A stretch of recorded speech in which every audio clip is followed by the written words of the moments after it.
Confédération paysanne. Syndicat pour une agriculture paysanne et la défense de ses travailleuses et travailleurs.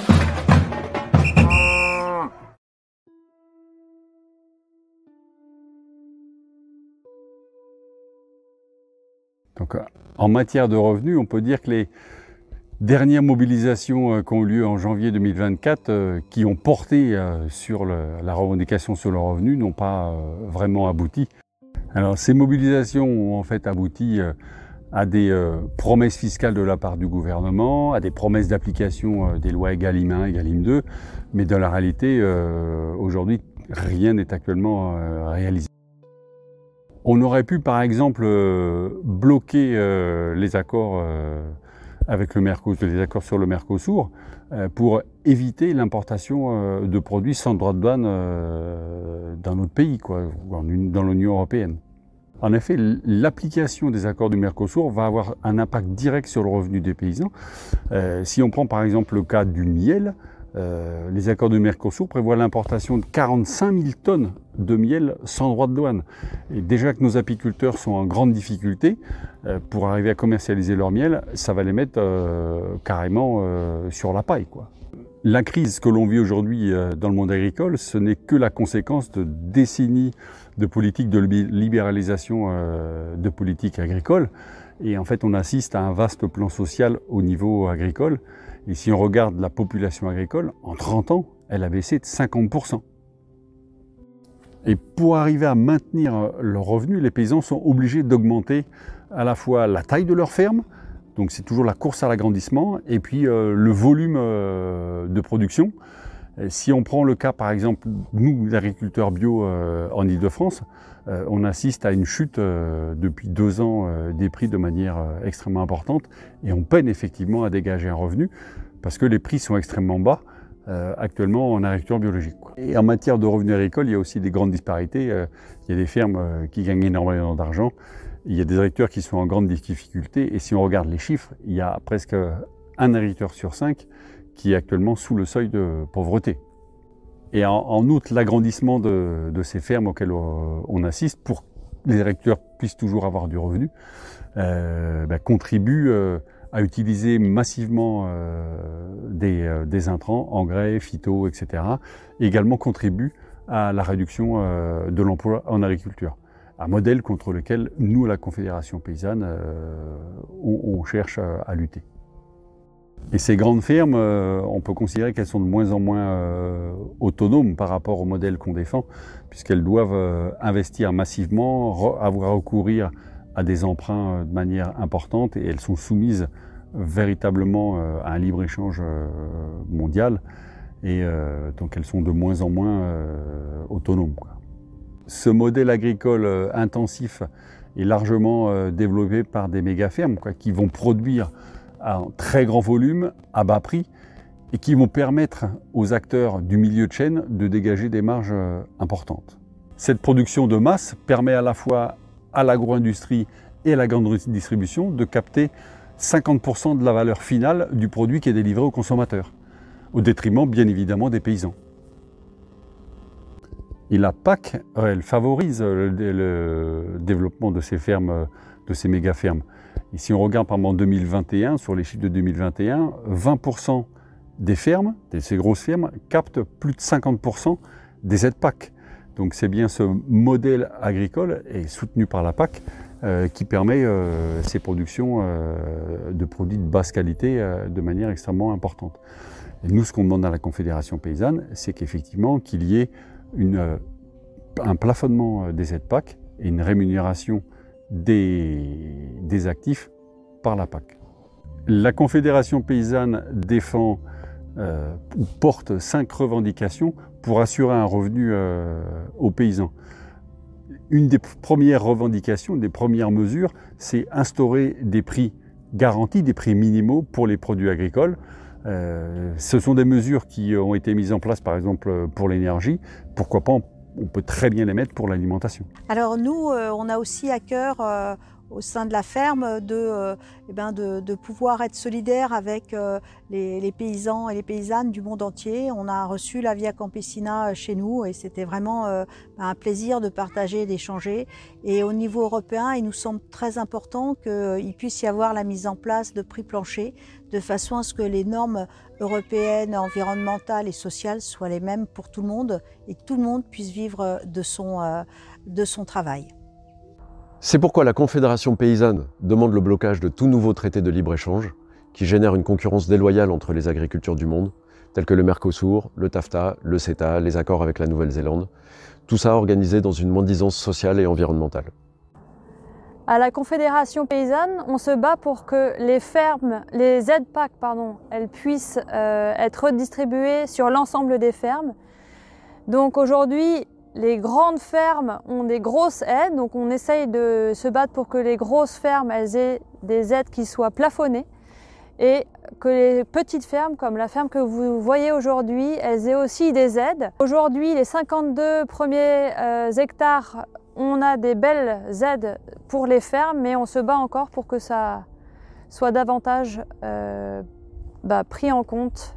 Parce que c'est important de faire vivre le territoire, et le territoire, ce n'est pas des grosses fermes où il ne se passe rien, c'est des petites fermes vivantes qui nourrissent les personnes des alentours, donc de la diversité en fait finalement. C'est ça qui fait la richesse du territoire agricole aujourd'hui. Enfin, ce que nous revendiquons, c'est la fin des aides découplées à l'hectare. Celles-ci favorisent les grandes surfaces. Nous, ce que nous préférons, c'est des aides découplées, telles que l'aide petit maraîchage qui vient d'émerger et qui aide de nombreuses petites fermes. Ces aides pourraient aider des arboriculteurs, des pépiniéristes, tous ces agriculteurs qui travaillent sur des petites surfaces. Donc, place aux aides à l'actif. À la Confédération, on va aussi lutter contre le dévoiement de nos métiers, c'est-à-dire de notre métier. Nous sommes paysans, paysannes et on n'est pas électricien, on n'est pas énergéticien. Donc on va vraiment se concentrer sur valoriser notre métier plutôt que d'aller en faire un deuxième parce que le premier ne rapporte plus assez. On va lutter contre l'installation de panneaux photovoltaïques dans les champs, on va lutter contre des méthaniseurs qui n'ont plus de sens à part valoriser l'industrie.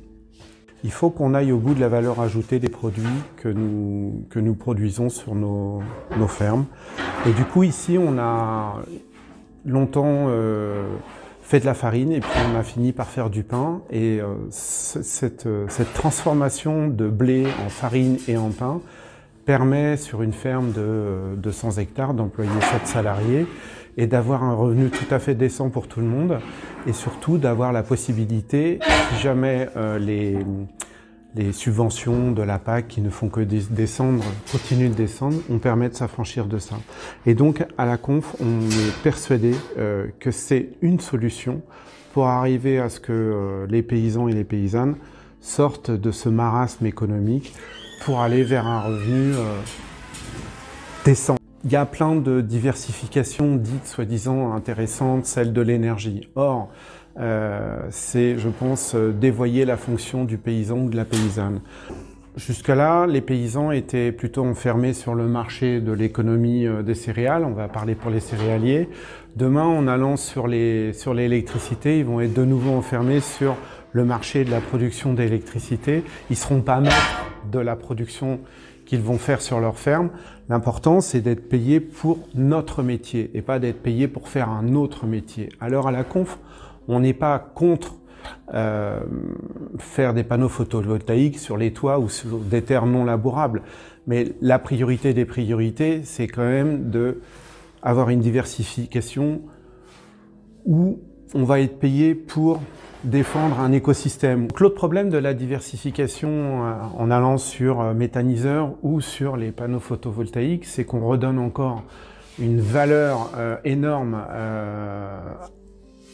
à la ferme et du coup sa transmission à d'autres est encore rendue de plus en plus impossible de par la valeur des capitaux engagés et ça va pas dans le bon sens. On a déjà de moins en moins de paysans et de paysannes.